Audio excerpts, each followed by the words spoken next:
and I thought I'd take you on a journey today to show you a bit of the truth behind everything, because what you see on the behind the scenes before you get to see it. A bit like some of that bird poo on the back of that shed, because this fell off my auto feeder, cobwebs and dust, maintenance to my fish tank, things like water changes on, it'll just constantly feed, and when you get to the last bit, I just tip it straight in, wax on, wax off. Mr. Miyagi, eat your heart out. I need to turn this water off before it overfills. Mrs. Whisperer would have had my pants down if that carried on filling up, but it just shows and proves how good this matting is. I am going to be adding a new piece to the system. For any quick water changes, this is a cracking bit of equipment. The main tap supply runs through here, cleaning off the glass windows of the koi pond, and takes no time at all to do it. Make sure I get it all out from inside of here. Bit of KH buffer, just to bring up the pH slightly as well. This is what I do, and yeah, I just bosh this into the pond every other day.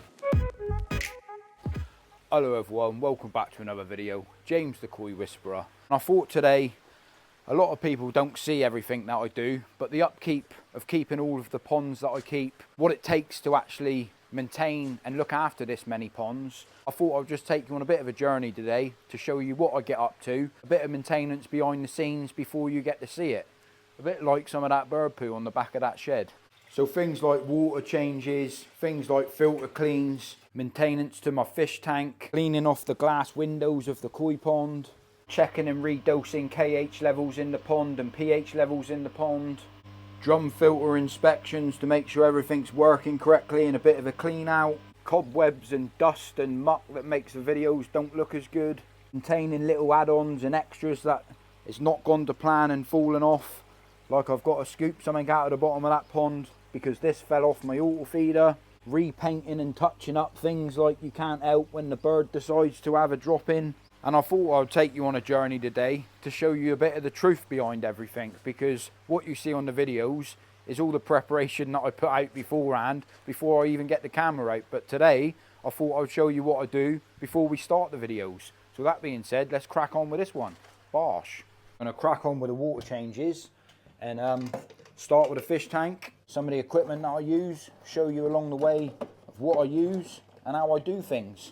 This is how I do my water changes in my boys pond and on the fish tank. So we're going to start with this. I'll set it up and show you what it's all about. For any quick water changes, this is a cracking bit of equipment. You can siphon the water in and out of the system by literally turning a few valves. Let me get it set up and I'll show you how it works. But it's definitely worth an investment if you've got a fish tank or a small pond like that where you need to do water changes and get outside to the garden. I'm lucky enough to have a dechlorination system in my filter shed, so the water from the main tap supply runs through here for a 3-stage dechlorination system, and then it runs into another dechlorination system which is full of activated carbon that removes all of your chlorine and chloramines from the water before it goes into your tank. It comes out of my tap supply, which runs all the way down to this little gadget, which is water into the pond and it's water back out of the pond. So by changing this little valve, you can adjust it so the water runs directly straight out of there. And also if you turn the tap the opposite way, now this water runs all the way, and it runs directly down through this siphon straight into the pond, trickling into the bottom of the pond.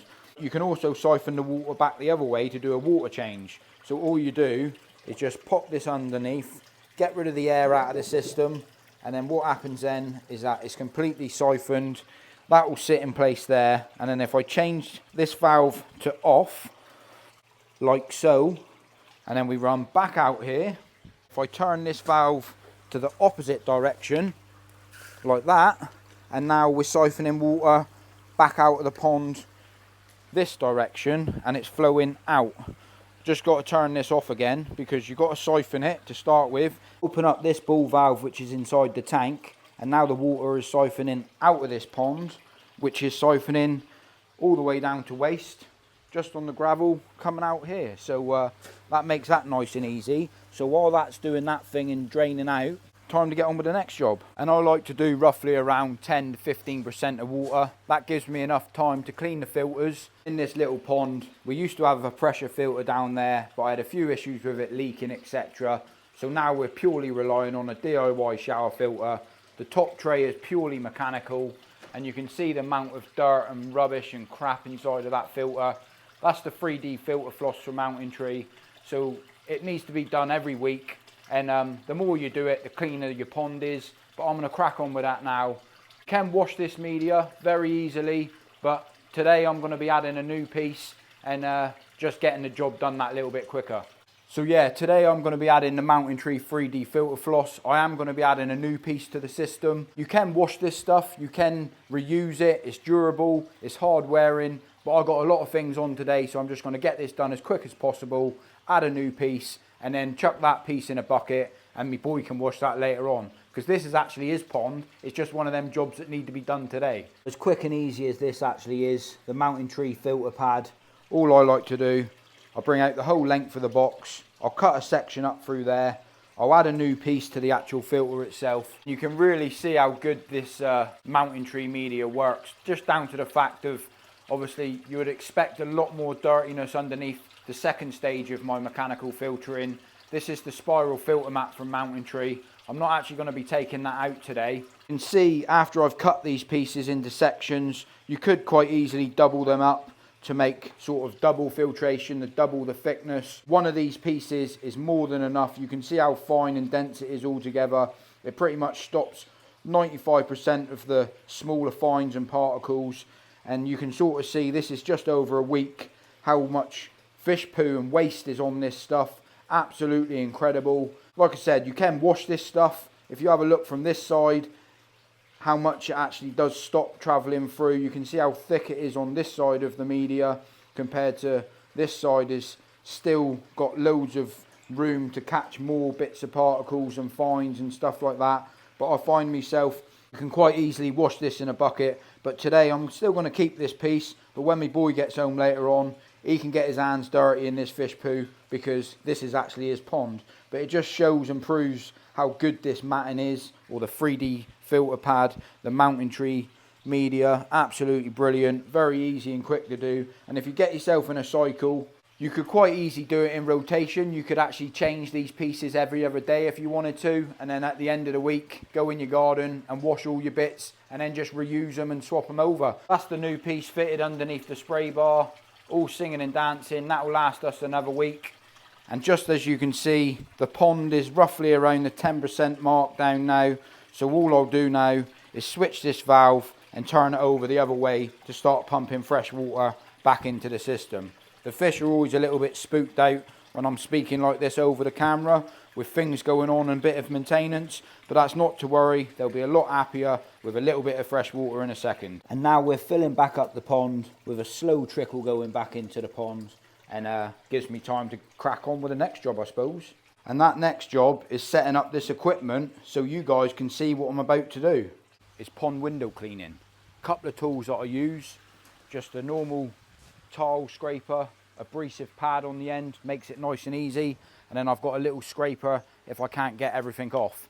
So one of them things, keep it clean, stays clean. But this time of year when the sun hits the window, you do find you do get a little bit of algae build up on the pond window.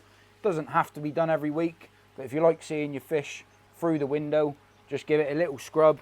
Takes roughly around a couple of seconds, get the job done, and then move on to the next job.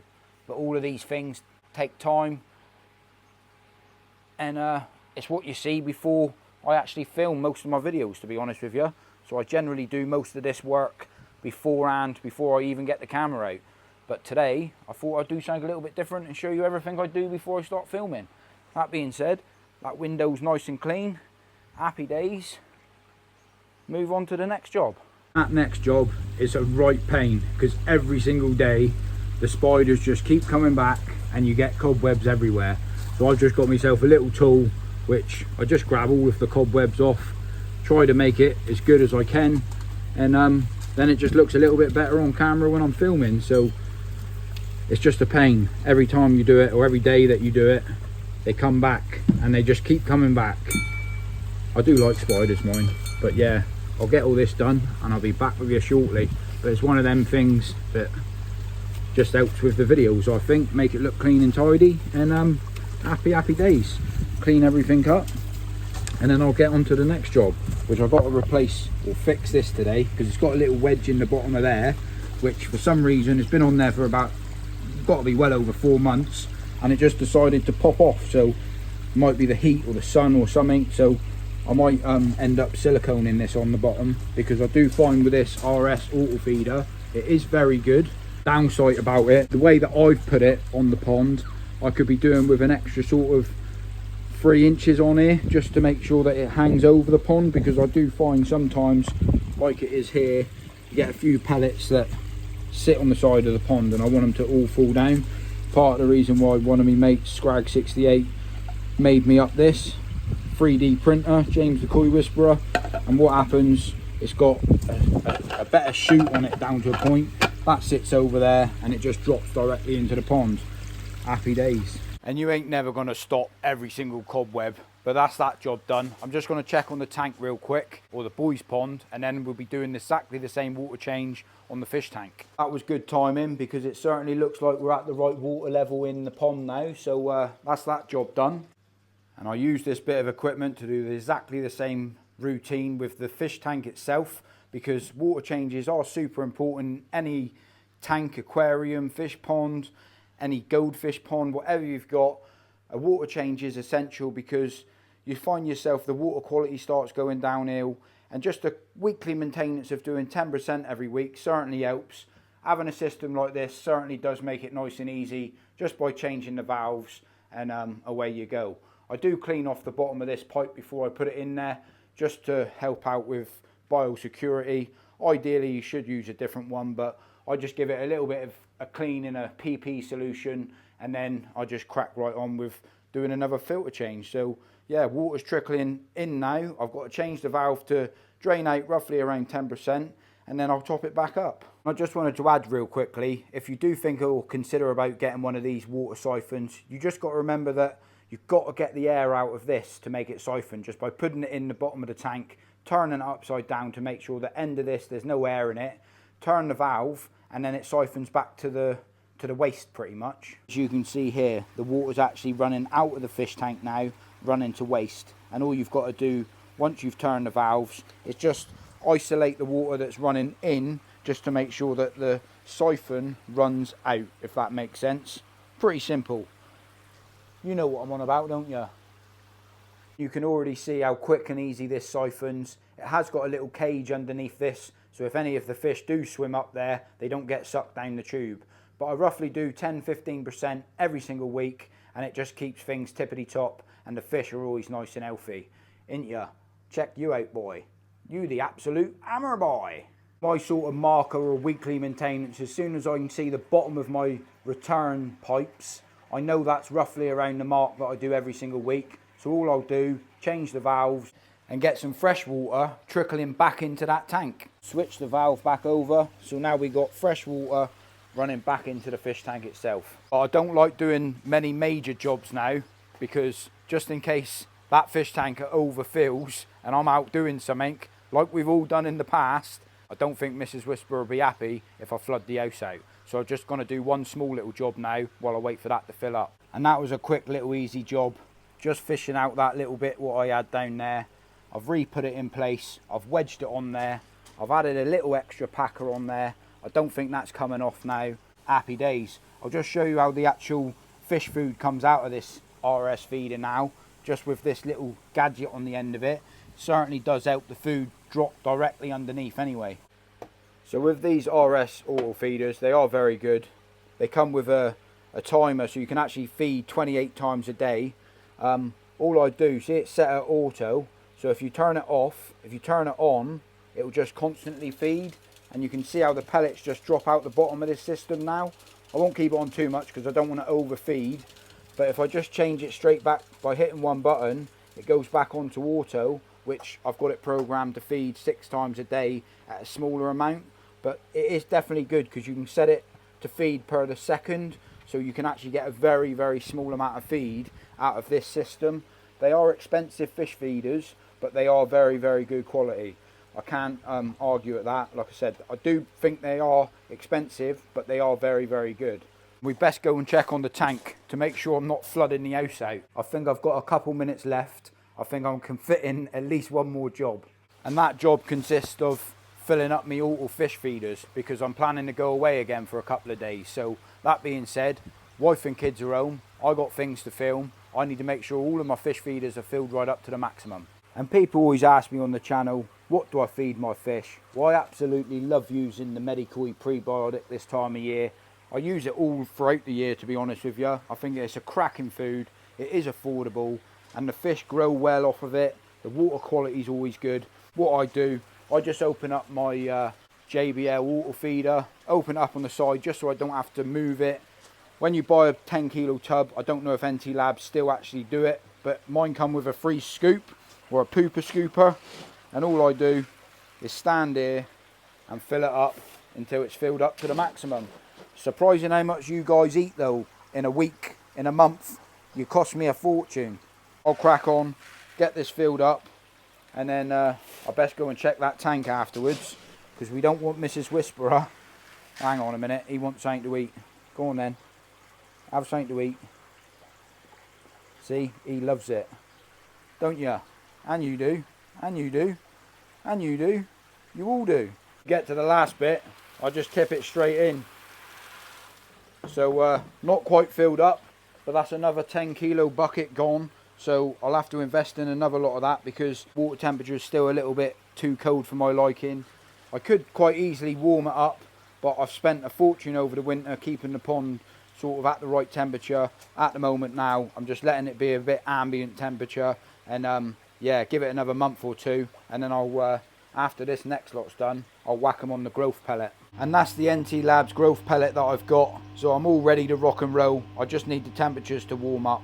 But I best go and check this fish tank. And that's what you call a close call. I need to turn this water off before it overfills, else I will be in trouble. That was extremely lucky. Mrs. Whisperer would have had my pants down if that carried on filling up. See, you always got to be careful when you're doing water changes inside your house. That said, that's that job done. Let's get this packed away and then move on to the paintbrushing, because that needs to be done. But to be honest with you, cracking little tool that is. Quick and easy to set up, pack away, put back for next time. And it's certainly that time of year. Danger, keep out. Well, people always ask me what I do all my painting with out in the back. Well, I know it's masonry paint, but this is what I use, the Santex masonry paint. So I need that. See, I use loads of it. And I need me brushes. I keep them in a bag, ready to go for next time. Let's go and start. The downside of when you paint your garden in black, if you get any bird droppings like I do, it sticks out like a sore thumb. So you could quite easily wash it off, but all I do is paint over the top. Make it easy. This next part of the video, I'm not going to be showing you or teaching you how to paint, because that ain't about what this channel is. But I just wanted to show you how quick and easy this is. Wax on, wax off.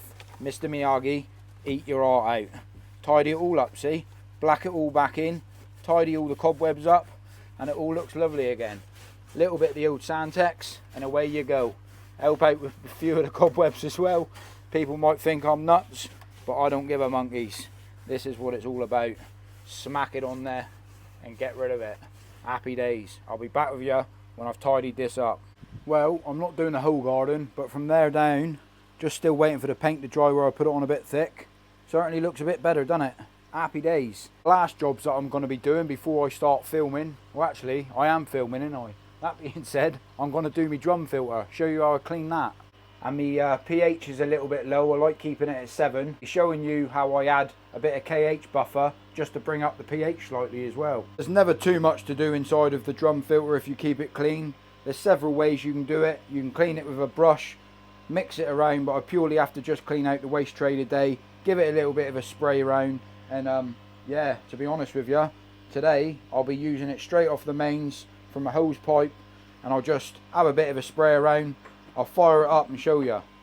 So yeah, we'll just clean away the waste, give everything a bit of a spray down, clean down through here, and if you keep it clean, it stays clean. That's my motto anyway. And this drum filter's done me exceptionally well. Spray up through there, make sure there's nothing left up the waste tray. And this has got chlorine in, but I'm only going to be using such a small amount of water to give it a bit of a spray down. Make sure I get it all out from inside of here. And away you go. That's how you do it. That's that job done.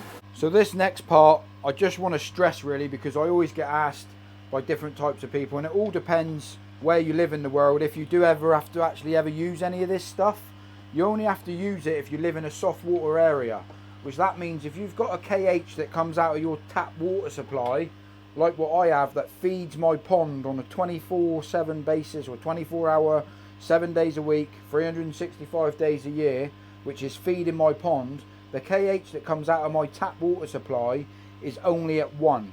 So to keep my pH stable, I have to add this on a regular basis. There is different bits of equipment that you can get by adding a pH doser or a KH doser, where you make up a solution with a header tank and you can have it constantly feeding every time that the pond is asking for it, like pretty much like my Blue Lab Guardian is now. The way that I do it, because I haven't invested in that type of equipment yet, I monitor it by, as soon as this says 6.9, I just top it back up to 7, and it's all down to how much you feed different times of the year. And the more that you feed your fish throughout the season, the more food that's going to the pond, the quicker the KH gets used up. Koi do love living in soft water. They love living in a KH of 1, but the downside is that you're on maximum line really. You could have a pH crash if you don't maintain it and keep an eye on it. Something that I've always had to do, something that I've always lived with living in a soft water area, so I know exactly how much KH or KH buffer to add to the pond every other day. Something that I've always ever done and not had a problem with it. If I ever get anyone that comments and says, what do you do when you go away on holiday or whatever, I generally up the KH before I go away. So if I know that I'm going away on holiday, I'll slowly bring that KH up to 7.3, knowing that I'll probably have a week where if the water does drop slowly, the amount of food gets turned down, and I just sort of live with it like that. It's something that you sort of just got to, you sort of get to know your system, but there's no right or wrong way. But having a KH doser is something that I'm definitely looking at investing in. It's just another bit of equipment that you got to spend money on really, and I haven't got to it yet. If I turn my tap water supply trickling into the pond a little bit higher, then it lasts a little bit longer. The KH going into the pond, it sort of stables out a bit. So when I start feeding more, I'll turn my trickle in up a little bit quicker, so I'm adding fresh water to the pond. But yeah, it's just something that you live with. There's no rights or wrong ways. You find your own way, and if it works for you, it works for you. So this is what I do, and yeah, I just bosh this into the pond every other day. Just spread it across the pond, and then we'll go and check to see where the KH is. And just by adding that very, very small amount, pH has come back up to 7, where I like it to stay. And having one of these Blue Lab Guardians, you can certainly keep an eye on your temperature, your TDS and your pH. My TDS has gone up slightly over the past couple of weeks, been slowly climbing up sort of. It always used to be about 100 to 110, and it's gone up to 130. So I don't know if they're adding anything different to my water supply going in, or maybe something's changed, or the filter carbon blocks might be needed to be changed. I mean, this does need to be changed. It's absolutely filthy, but I haven't got one of them yet, so that's my next purchase. One of them things, maintenance, changing bits and pieces, all part of the hobby, I suppose. But yeah, certainly interesting, and you can keep an eye on it. But I do regularly clean the actual probes and monitors themselves, just to make sure that they're giving me accurate readings, and I do that using a pH probe cleaning kit. Certainly does help. Once a month with these Blue Lab Guardians, you have got to calibrate them. Calibration means when these two lights are flashing, it just tells you that you need to calibrate the probe itself, and all you do, you just use the Blue Lab Guardian pH 7, pH 4. Really simple to do. I don't need to do that today, so happy days. But yeah, I just wanted to show you, that's where I like keeping it, 6.9 to 7, ideally at 7 at all times, but as soon as I notice it goes to 6.9, I go straight back to 7 again with that tiny bit of solution. So yeah guys, that's some of the things that I get up to before I actually pick up the camera, before I start even making a video, depending what type of video it is. I suppose the second part of the video is me actually sitting down now, editing what I've put together, making it into a film for you guys to see. And to be fair with you, I don't really know what I filmed in this video, so if you did like it and it was a little bit different, give us a thumbs up, write something down in the comment section, and if you want well, I suppose on that note, if I don't see you in a week, I'll see you for a window. And yeah, thank your mother for the rabbits. Happy, happy days. Bosh.